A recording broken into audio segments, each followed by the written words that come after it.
Hi. Oh, I can see the little YouTube thing. Okay, I think this is happening. Live streaming on YouTube. I am Jane Frizzell, and this is Steinbrecht Sessions, I believe number 21. And this is a series in which we go through the two golden rules of riding, which are ride your horse forward and set it straight, with the best, most detailed explanation of those two golden rules that all horsemen acknowledge. But Steinbrecht is the one who focused this set of pages, which is pages 71 through 78, on these two golden rules. So we've been going through them through his explanation, line upon line, precept upon precept, very thoroughly, because they really are the foundation of all decent riding, whether for utility or sport or pleasure, and regardless of national prejudice. Like, there is none. This is classical, this is now, this is French, this is German, this is United States, this is South America. They follow the German instruction. This isn't, Steinbrecht didn't, Steinbrecht didn't just write for Germany. All horsemen, if someone doesn't like Steinbrecht, they're not a horseman. It's impossible. If you have ridden horses sincerely and are horse crazy, you can't not love this. But I'm a witness that I carried this book around with me, and this is my second one. My second one's falling apart. Okay. I carried it around with me for at least, I want to say, 20 years. And I would use it as a narcotic, because all I had to do if I needed to sleep was start to try to read it. Now, okay, and then let me go back. I'm sharing my own experience right now. After I was a finished rider and really trained, then I would just, then I read, when I would open it up, I go, yeah. Oh, yes. It became so super obvious to me. And what I am aiming to do for those of you who have the commitment,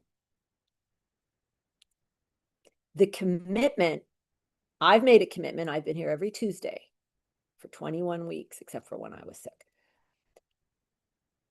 Those of you who have the commitment to listen to this explanation, to give you a foothold in it so that you can start to climb the mountain of riding yourself, that's what I'm aiming to do. And so it's a great thing if you're able to sit here and listen to this and have it, and if it's starting to take a little hold and you're like, oh, and then makes you want to do a little more. What my hope is that if you, and I know this is true because I know this text so well now, because I know riding. When 71 through 78 has taken a little bit of a hold and it doesn't seem so mysterious, you're like, yeah, yeah, yeah. Maybe you haven't memorized it. Like, I didn't sit here and try to memorize it. I'm just so in it. I've been in it for so long that I just know it now. But this section is going to allow you to go into the rest of it and go into this and go into Somer and go into anything, because they all love each other. This is riding. So if you have a rider's mind and are sitting through these sessions, the reason that I've done them is so that you can go out into the rest of it. It's a scaffolding for you to climb and go anywhere in writing that you want to go. Okay, I'm going to continue on. We're on page 77, and last week, and I'm going to make another confession before I get into the text itself. How long am I talking? Last week, I'm like, oh my God, thank God I'm on page 77, because this chapter ends, page 78 is only half a page. Like, we're almost done. Thank God I can do something else on Tuesday afternoons. I got a check in the mouth. Okay. Hold your horses, Jane. I wanted to just go, I could finish it up on Tuesday, today, the 24th. No, no, no, no, no, no. This is the apex. This is the end. Everything is coming together. Everything that we've been examining, it's all coming to bear. We've ridden from back to front. We're now in the withers. These withers are up because he's coming from behind. And now we're going to make sure the neck is soft, loose, where he needs it to be. I am not going to rush through this last page. We are going to big time half halt, me and you, all of us. And we're going to make sure this is very, very thoroughly, carefully examined. Last week, I believe that we ended on the sentence on page 77. The paragraph ends, if individual vertebrae are not in the correct connection, that is, their contact surfaces are not in proper alignment, they will interrupt the transmission of aids. And I'm going to add to that, if the spine isn't arranged properly and the neck is a section of that spine, it's not only that the aids won't go through, but for throughness and contact to be finished back to front and through the whole horse, which also, P.S., includes the mind.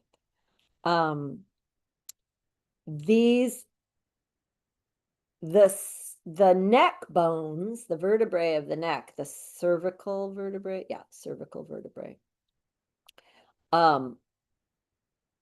There's also tissue surround, the bones have to be arranged loose forward, and the surrounding tissue, the longissimus dorsi, the meaty, massy, soft, goopy muscle, it all has to be proper, because it's not just the aids that have to go through. Throughness, this conductive condition of the tissues of the horse and the rider, have to allow motion, momentum, and impulse, which includes information. We include the natural aids in that category of impulse. But so it's nerve impulse, it's nervous system, it's bands and joints and bands being ligaments and tendons. It's muscular, and you know, we might as well say it. It's also it's mind, body, spirit. But this arrangement of the neck is it's where so many people are making a horrible mistake. And the reason why people make a mistake is because the dorsal and lumbar vertebrae are attached to these gigantic structures, the hip structure, and then the whole rib cage, torso, and then even the shoulder girdle is it's a huge, big structure. But then we have, I think there's seven vertebrae from the neck up to the pole. And they're not attached to these big, gigantic structures. So they are very vulnerable. And that is why faux people get so fascinated with, I will make the curvature of the neck in this beautiful manner when I am pomposity, showing the bend of the horse. There's no bend in the neck. There's no bend in the neck. The vertebrae of the neck follow the line of travel that has been established, dock to withers. And then there is a soft continuation, if it's a curving line, of the bend established in the body according to the line of travel. Oh gosh, do I hope I just said that in a cogent manner and that one of you heard me. This is when you hear people, old us trainers that are starting to get like, you got to make his neck straight out of the withers. Don't let his neck be to one side or the other out of the withers. Make him straight out of the withers, because it is, just think of your own neck. Feel where your own withers is. It's where cervical vertebrae becomes dorsal vertebrae. I think I'm saying that right. I'm not a little biomechanics little blowhard. Okay. I took anatomy. I mean, I know it kind of, but it's not my thing. Withers. Where is the equivalent of your withers? What was I saying?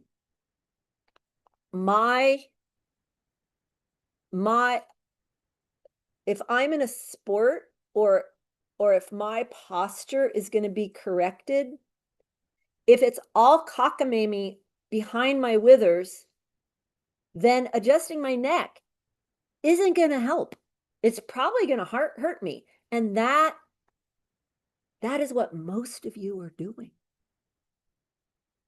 He tells us, not in this chapter, but somewhere else, I think when he's talking about bending the haunches, he said you have to get the top joints of the hindquarters first of all.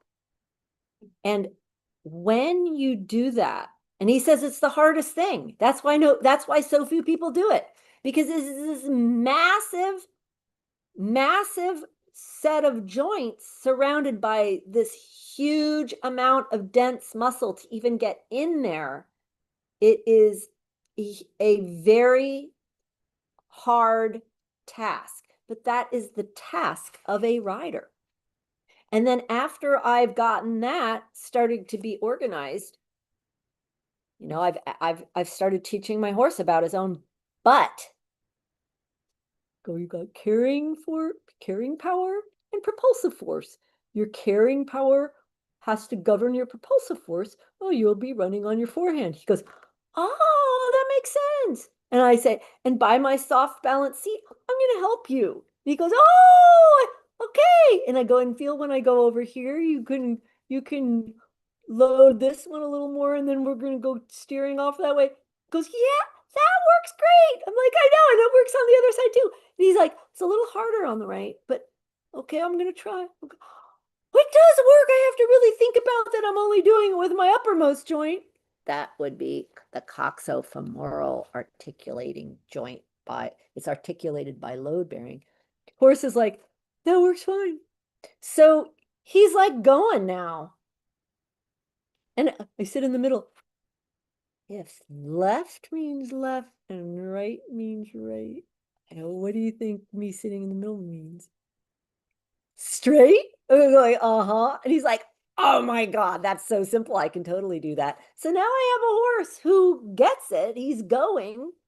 I I have to now only I teach his forehand separately because remember the elements of riding, go, turn, stop, and the sections of the body, hindquarters, torso, forehand.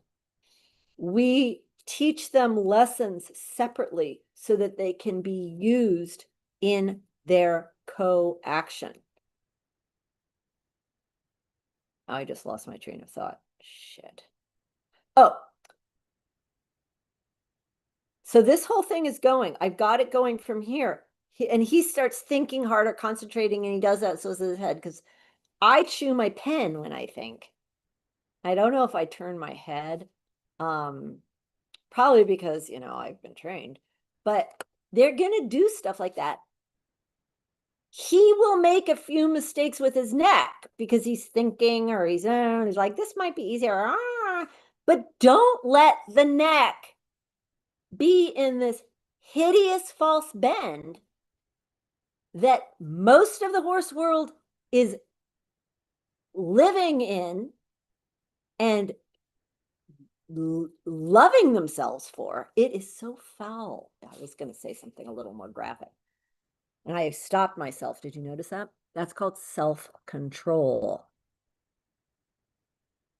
Pray to God that you can muster self-control to resist the urge to dick with the most vulnerable part of the horse's anatomy, which is the neck. It's the most vulnerable because it's not attached to the huge, big protected hindquarters or the gigantic, heavy torso of the horse. His little neck. How would you like if someone was messing with your neck?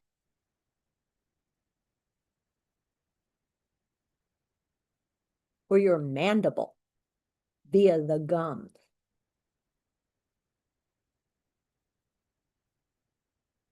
No.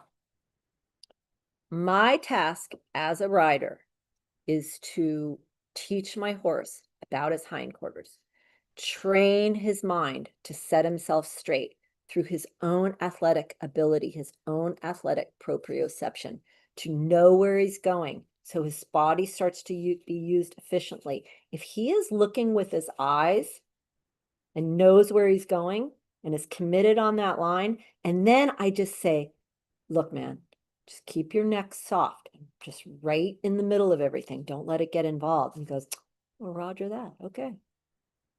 Jaw stays loose. If things get hard, don't bite down on the bit.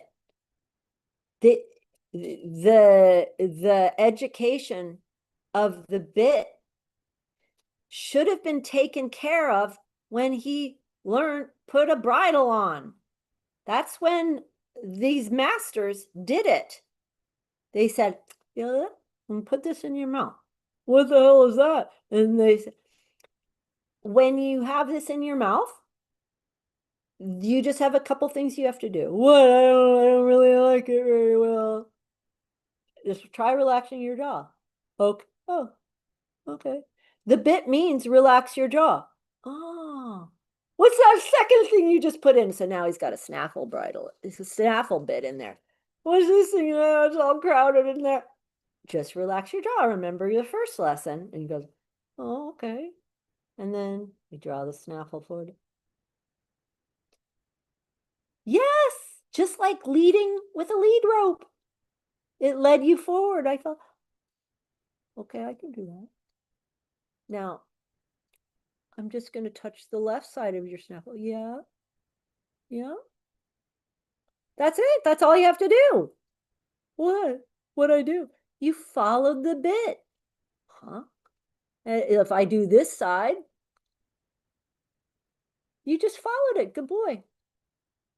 Well, it was good. I feel this. Yeah. So I just have to follow it? Yes! That's all I have to do. So now you have a horse who follows his bit. He follows it forward. He follows it to one side or the other, depending on which side you gently cause to be predominant within the correct contact. You guys following this? And I never dick with them. I never dick around with the reins or the bit unless the horse is in motion. Don't do it. You can stand on the ground and do the lessons that Phyllis illustrated so beautifully for us. When you are riding, you do not touch anything unless the horse is going. Okay? Now I'm getting off on a tangent about the mandible when this is really about the neck. But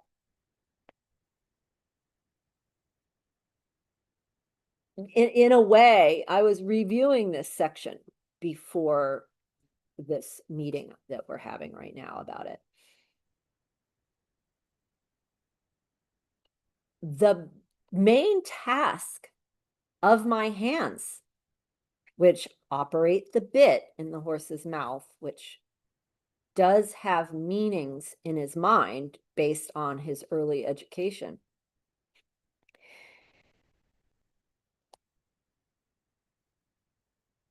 to prevent mistakes. I'm not going to tilt my head or get my neck off to one side. I'm going to keep everything straight on. If here I am, I'm going off to the right. Here I am going straight. Here I am going off to the left. You see that? My neck, when I go left, my neck doesn't go more left than my body. Ah, I'm sorry, but you know what? I've been watching it done wrong, even in my own arena, for how many? 35 years. Don't do it. To prevent these mistakes, these degenerated bends and positions that are wrong for the purpose of riding, to prevent this degenerate human-caused mistake. I'm being really, oh my God. To prevent these degenerate mistakes is the main task of the hands, while the main task of the legs is to cause the hindquarters in the first place to spring off lively and to keep them directed toward the center of gravity of the body mass so that the horse can succeed in his basic desire to advance the load on the line of travel.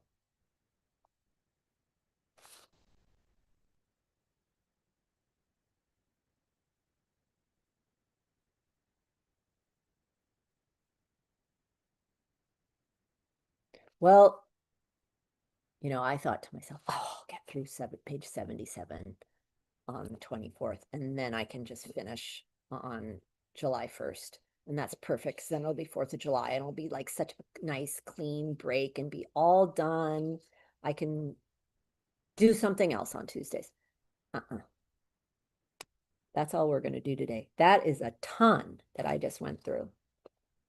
And I want you to be, I'm going to tell you guys, there's one young lady who's a trainer who has a couple really neat horses. And last Wednesday, I was watching her ride the colt, and I'm like, did you listen to Steinbrecht sessions yesterday when I was talking about the neck? And she laughed and she said, as a matter of fact, because the horse was round. He was round over he was round to the eye straight ahead watching him go. His dock to pole was like an arc going forward, his own arc he was making. And if there had been a drone, he would have also been round upon the circles he was describing in his going. He's on circles because he's a baby, he's a youngster. He can go straight too, but we don't make him go straight for too long because his straightness is a function of each side becoming more and more alike the other. Okay. Anyway, it was just a sweet moment because I was like, oh my God, he's so much better today. And I said, you heard not to dick with the neck. The main task of the hands is to prevent this degenerate, the degenerate bends and positions that most of you people are into.